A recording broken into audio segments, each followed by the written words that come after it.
Hi, friend. Welcome to Holly's Highlights, a podcast designed to encourage, inspire, and equip you to intentionally live your life full of purpose. I'm your host, Holly Curby, motivational speaker, leadership cultivator, marketing strategist, and personal cheerleader. Let's check out today's highlight. Discover the next generation of storytellers. The Author Conservatory, a college alternative program for gifted writers, is releasing their first volume of Voices of the Future, which weaves together short stories of family and fearlessness in a memorable and heartwarming collection.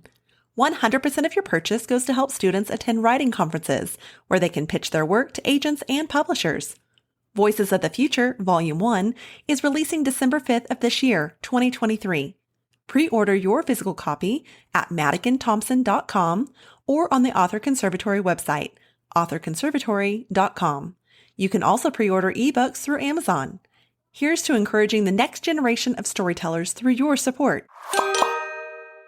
As we give thanks during the month of gratitude, I am thankful for recently celebrating my 10-year workaversary.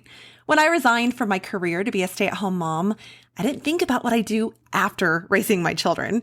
I simply wanted to be 100% engaged with my kids throughout their upbringing. Well, as circumstances had it, when my former husband left, I needed to get back in the workforce a lot sooner than planned.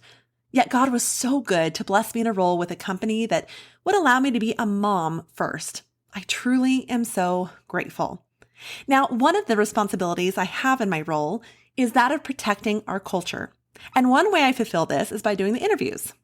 I'm the gatekeeper, so to speak, to ensure that we do protect the culture, which we take great pride in and our brand is actually known for. Now, you would not believe some of the horrible interviews I've had, but that perhaps is for another episode. However, one of my favorite questions I've had from an applicant is, what is something you recommend that I can do to be successful in the role? I like that. Well, as a result, that question has me pondering different things that I've learned while serving in my role for the past 10 years and what I have either learned or been reminded of that help me be successful in my role. Perhaps they can help you in whatever role you serve too. So here's one for each year. Number 1, be open to the unexpected. Now, I'll never forget the day I learned my company was looking for a marketing director. It was while preparing for a baby shower I was hosting at my church, and a guy just happened to be coming in the kitchen and talking about it to another guy following him about. And I happened to have worked briefly alongside the company owner of that company he had mentioned just years prior when he opened his store on the property of the company that I was marketing for. Small world. But anyhow, I would have never thought of entering that certain industry. And yet I felt such assurance of this path when I interviewed with the owner and he told me, Holly, you are way overqualified for this position. Now that day we made a deal. He gave me the opportunity to be a mom first and I give him my talent, how I could to best serve his company. Before officially accepting the position, though, I went on a walk around my neighborhood to pray about it. And as I pushed my son and his stroller around a bend, the sun shined through the trees and the warmth of it on my face just made me think of Jeremiah 29:11, where it says, "For I know the plans I have for you, declares the Lord, plans to prosper you, not to harm you, plans to give you hope and a future."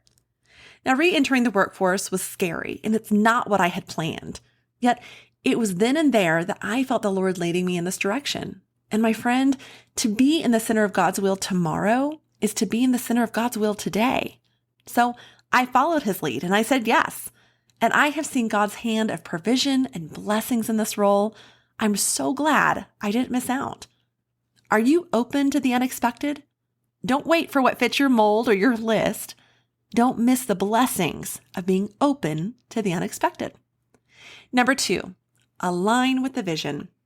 Now, my boss once described me to someone as, she's like a stallion you have to rein in. See, I have years of experience in marketing, but it wasn't the type of marketing he wanted. My marketing had ended up in the New York Times and published industry magazine articles and plenty of local media coverage. I had to learn to not dream so big, but seek his vision and fulfill that. We might have great ideas, but we must align with what our boss and business owner desires in order to be successful in fulfilling their needs for the business and therefore your role. So I'd ask you, are you aligning with the vision? Number 3, Do everything for God, not for man. Yes, there have been many times of discouragement, frustration, tears shed, even times I wanted to throw in the towel or wave my white flag. But I do what I do all for God, not for man. I have a verse that sits on my desk reminding me of this daily. It's 1 Corinthians 10:31. Do everything for the glory of God. Now, I'll never forget a comment once where someone asked me, does it bother you people think of that industry and think of you? Friend, our jobs don't define us. Our job is a provision from God, and He has purpose for where He plants you. So bloom. Do you do what you do for the recognition or the status or to fit in? Or as if working for the Lord, and because you want to be in the center of His will, wherever He puts you. So do everything, whether it will be noticed or not, do it for God, not for man. Number 4, have a daily growth mindset. We all have the opportunity to learn from each other, good and bad. How we are mistreated might teach us how not to treat others. Being open to learning from those younger than us can teach a dog new tricks. I have watched too many not make it because they had to be the only cook in the kitchen, so to speak, or because they had to be the smartest person in the room. I've also seen opportunities to learn missed because it was assumed that because someone was new to the industry, they didn't know anything or didn't have a right to speak into the situation. We do not know it all, my friend. We shouldn't want to either. But showing up every day, no matter how long you've been there at your company or how many years you've served in your role or whatever status you've reached, pay or title, we have the opportunity to learn something new each and every day, from young and old, inexperienced and veterans. How are you showing up each day? A know-it-all or ready to learn? Have a daily growth mindset. Number 5, change is inevitable, so have a game plan. I am in an industry that changes nearly weekly, and for being someone who functions best with a structure, just as I get in a groove, things change again, and it truly throws me off. I have learned when change happens not to respond right away, but rather allow myself to fume a moment as I process the change or just to take a deep breath. And then take it before the Lord in prayer as I push through and adapt, and I try to embrace the change. Well, how do you handle change? And what game plan can you have to process it when it comes? Change is inevitable, so have a game plan. Number 6, care. It's not about you, it's about them. As the saying goes, people won't remember what you did, but how you made them feel. I may not always feel like I belong, but I can make others feel like I care so that they feel like they belong. I try to be intentional in my moments of a personal conversation, a card sent in the mail, or a text sent out. It's not about us as leaders. It's about sharing care for our team, encouraging them, building them up. You'll find that when you pour yourself into others, your cup seems to be filled too. So don't worry about what someone did or didn't do for you. What are you doing or what can you do for others? Show care. It's not about you. It's about them. Number 7, comparison is a thief of joy. Now, I have seen far too many enjoy what they do until they start comparing. Titles, pay, job descriptions, benefits, experiences, the list goes on and on. I learned very early in life not to do this. Yet, unfortunately, this is one of the biggest areas of growth opportunity I see in my industry.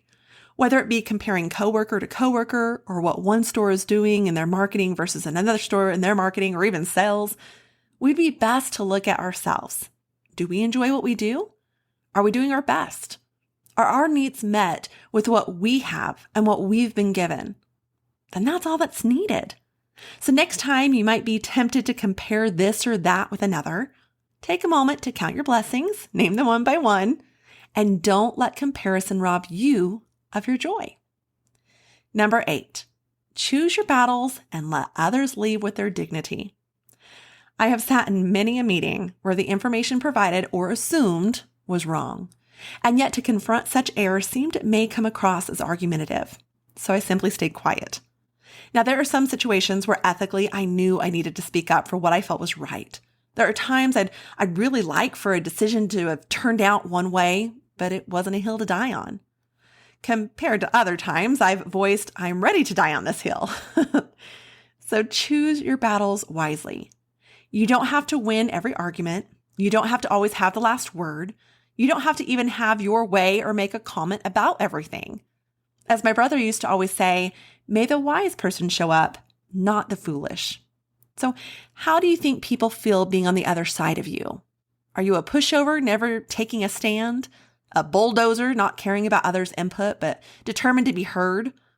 My dad has always said, we have 2 ears and 1 mouth for a reason. So friend, next time you come to a disagreement, a decision, or simply have something to say, perhaps take a moment to listen, to choose your battle, and make sure to let others leave with their dignity. Number 9, be authentically you. Ask anyone I work with, and they'll tell you exactly who I stand for. Does that mean everyone agrees with my values, priorities, or ethics? Nope. But I consistently show up. I'm genuine in who I am, the good and the bad, the flaws and the talents, my thoughts and opinions, and I'm authentically me. There's such temptation in following the crowd these days, not speaking up when we should, or being a yes man or woman, or even doing what it takes to get that promotion or recognition.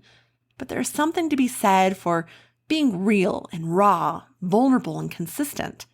That includes being humble enough to admit when we're wrong, to apologize when and where needed, and to even admit our shortcomings when we aren't the right person for the role or the task. So instead of going with the crowd or living a work life separate from your home life, remember Proverbs 22:1. A good name is greater than riches. Might I challenge or encourage you to be authentically you all time. Number 10, enjoy the journey.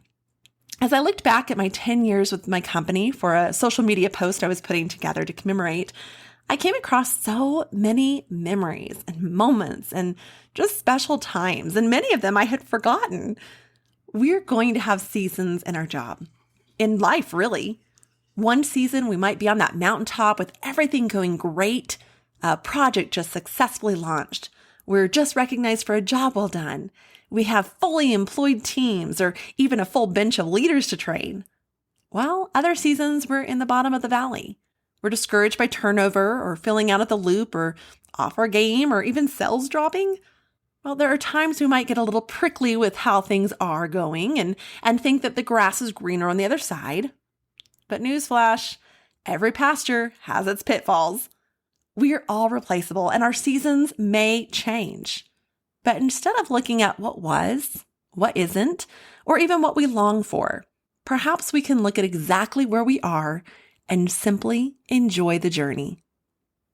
So, what is something you'd recommend to others and how to be successful in your role? You'll find we have a lot that we can learn from one another if we'd only be vulnerable enough to share it and humble enough to learn from it. Yes, 10 years is a cause for celebration, not only of a role where I have the privilege of showing care for others, but for a decade I have seen God's hand, His provisions, His blessings, His protections, strength, wisdom, discernment. God has entrusted me with time, with talent, with people, with budgets, and I have tried to be a good steward of all that has been entrusted to me by my employer, my coworkers, and my community. I hope that every step of the way, that God is able to look at me and say, well done, my good and faithful servant. Now, perhaps you'd like to dive a little deeper into one of these areas. Well, I'd welcome you to check out the plethora of related episodes on Holly's Highlights podcast. Are you ready for them? Season 4, we have episode 21, Boss's Day, 3 tips to being a better boss.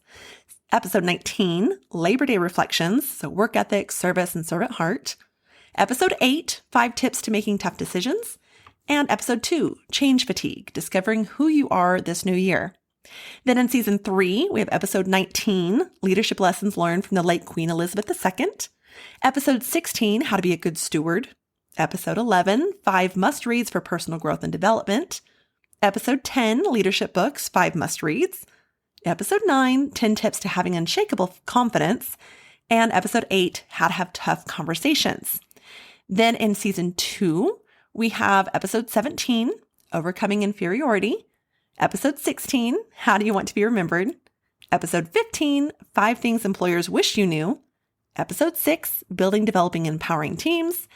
And then in Season 1, Episode 9, 6 Tips to Avoid Burnout. Episode 5, How to Be a Leader of Character. And Episode 3, How to Be a Leader Others Follow.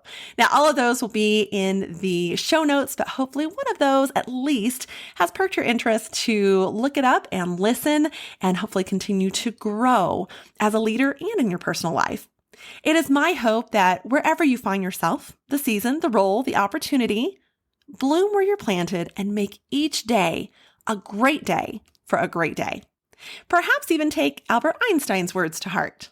Strive not to be a success, but rather to be of value. Thank you for joining me on this journey of life. I hope that today's highlight has been encouraging, inspiring, and equipping so you can go out and live your life full of purpose. I'd be honored if you'd take a moment to leave a review, or better yet, subscribe. We can also stay in touch by joining my email list at hollycurby.com. That's HOLLYCURBY.com. Until next time, make it a great day for a great day.